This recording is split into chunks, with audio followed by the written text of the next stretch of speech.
Hey everyone, I hope you're doing well and staying safe during this time. If you're new here, welcome to the channel. Like I said, thank you so much for checking me out. If you haven't done so, please make sure to hit that subscribe button just right below the video. Cool, thank you so much. I really do appreciate it. And if you're returning, welcome back. Thanks again for your support. I truly do appreciate having you here. Everyone in the XRP community has been wondering exactly when this whole Ripple versus SEC lawsuit will end. One thing is for sure, this case might take a while, already has, but in today's video, we will highlight some crucial timelines that James K. Filan shared on his Twitter feed.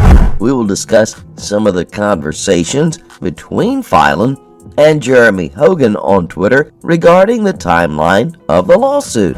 Some of the other things we'll be going over are when some of the motions and decisions are due. And on top of that, we have some very interesting info that James Filan shared about Judge Torres, who is presiding over this Ripple versus SEC lawsuit. Today's video will share some juicy details about all that and a whole lot more. But before that, let's roll that beautiful intro. The most talked about things in the market right now are the price of XRP and when we expect it to move. Along with that is the Ripple versus SEC lawsuit and when we should expect this case to be concluded. The lawsuit has been going on for over a year and a half now. So far, it's a bit frustrating for the XRP community as we still don't see an end to this. Well, unless a settlement comes out of the blue. So, while at it, we will look at what James Filan shared on his Twitter thread. He laid out different timings for the upcoming motions that need to be filed and decisions that Judge Netburn and Judge Torres must make. We also have some information about the appeals process, the summary judgment motions, how long we expect them to take. By the end of it all, we will have a better insight into how long this entire lawsuit might take before we see an end to it.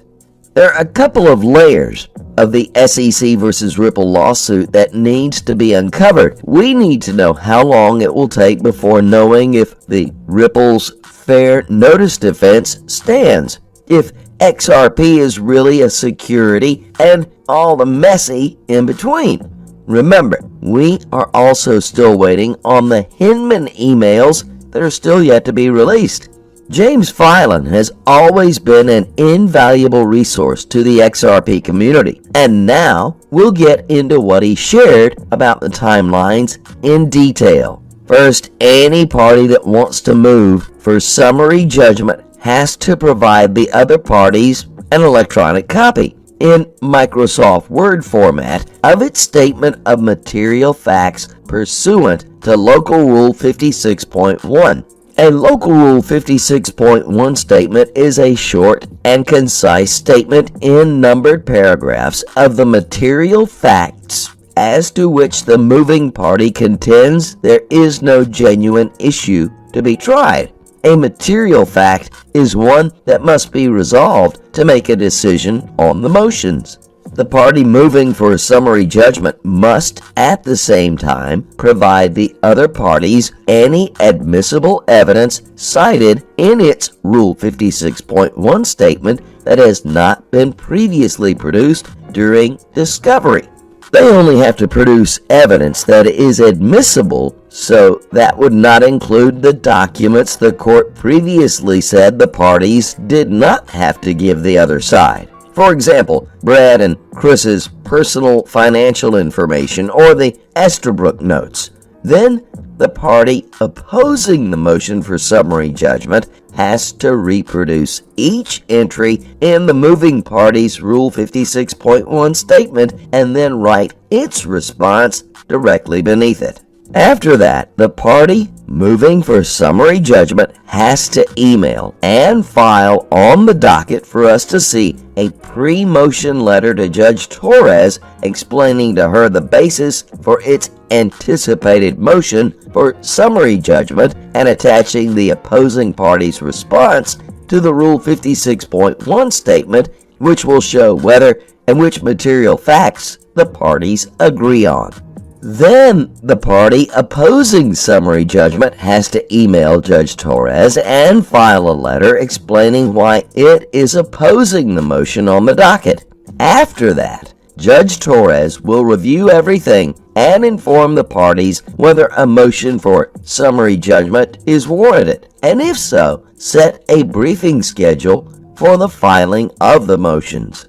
Only then can the motions be filed. Now the parties are submitting a proposed schedule this Friday, and it's technically possible that the parties will agree to waive the requirements of pre-motion letters and the exchange of Rule 56.1 statements of facts. I have to think that Ripple, Brad, and Chris would want to waive these requirements and be pushed very hard for a faster schedule. But with the SEC delaying this case at every turn, you must really wonder if the SEC would ever agree to the waiver and make this battle less cumbersome or faster for anyone, even for Judge Torres.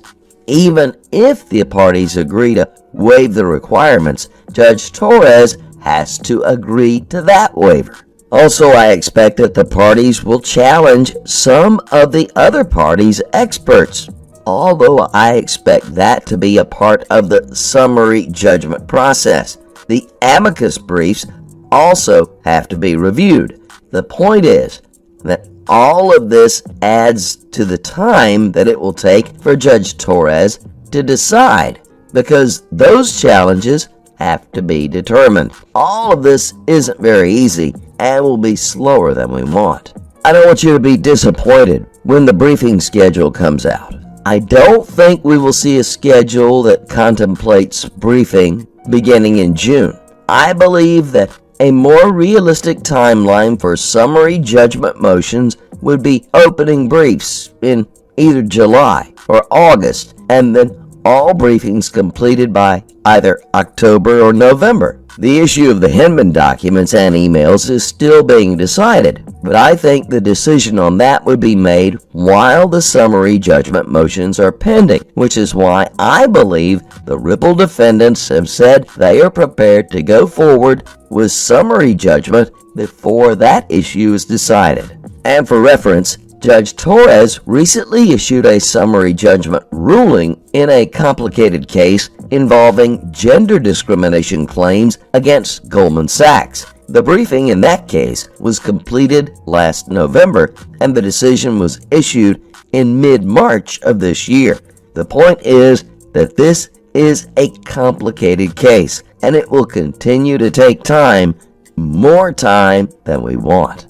The market is constantly in motion and constantly changing. Every new day is different from the previous one. At some point, the market movement stops. The sideways movement begins and people start losing money because they do not know how to switch from one market structure to another. At such moments, newcomers begin to doubt their strategy and blame it for losses, eventually abandoning it altogether. Such actions do not lead to good results. If a trader cannot keep his composure during a loss streak, then the market will beat him every new week again and again.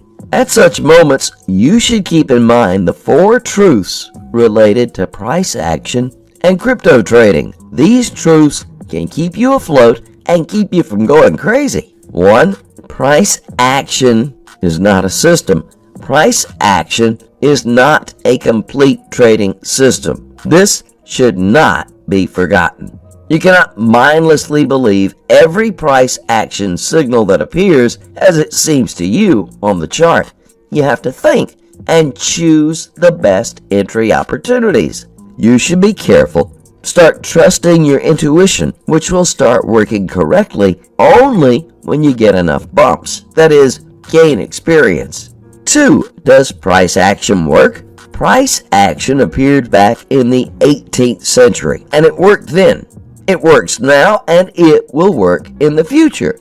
The thing is that price action is based on logical principles that work outside the market.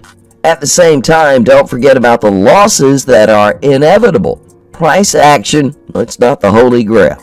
You must be disciplined, be able to correctly understand and use the signals that price action gives. Even the best traders have unprofitable positions, while professionals do not allow losses to destroy their entire account. Moreover, profitable positions cover losses, after which there is still money for life. 3. Candles and price action. Many beginners have studied the price action patterns a little, having learned the candlestick formations, run to trade, and lose money. Price action is not only candle formations. The main strength of price action is reading the entire chart and understanding the situation. Understanding how the price moved before, how it is moving now, and what is likely to happen in the future. You must learn to feel the mood of the market, not be afraid to look at the older time frames, be able not to lose sight of the big picture.